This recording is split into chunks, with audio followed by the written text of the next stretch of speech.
तो दोस्तों, ये कहानी हाथी और रस्सी की है। एंड तक ज़रूर देखना। तो चलिए अब शुरू करते हैं कहानी को।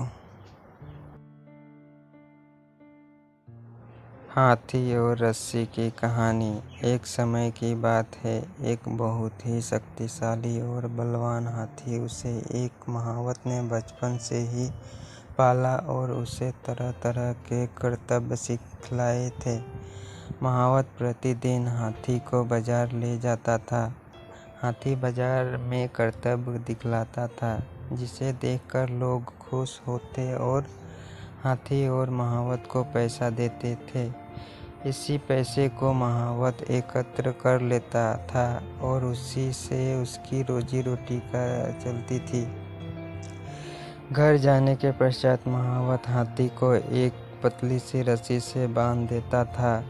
लोगों को यह बात बड़ी अजीब सी लगती थी कि इतना छट्टा कट्ठा हाथी इतनी पतली रस्सी से कैसे बंधा हुआ था। एक दिन एक व्यक्ति ने महावत से पूछा, महावत भाई, आपका हाथी तो इतना हष्ट-पुष्ट और बलवान है, किंतु आप इसे इतनी पतली रस्सी से बांधते हो।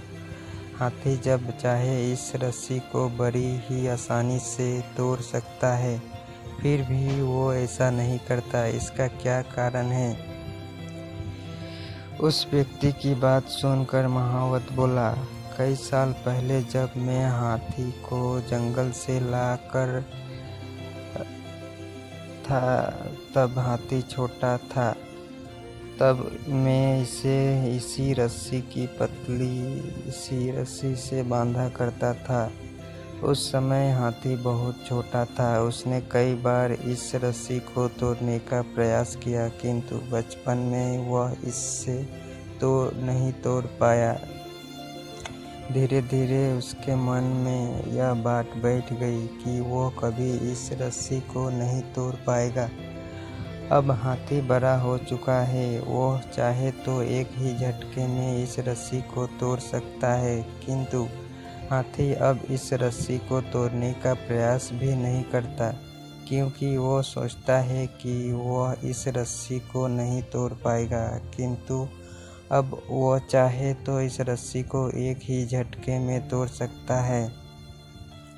व्यक्ति को सारी बात समझ में आ गई कि किसी भी जीव के दिमाग में जो बात बैठ जाए, वो सारी उम्र उसके साथ रहती है।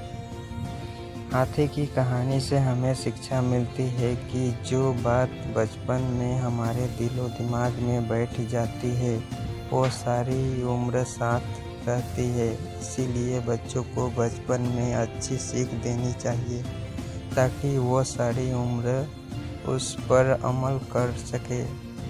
तो दोस्तों, ये कहानी कैसा लगा? अगर अच्छा लगा तो लाइक शेयर ज़रूर करना।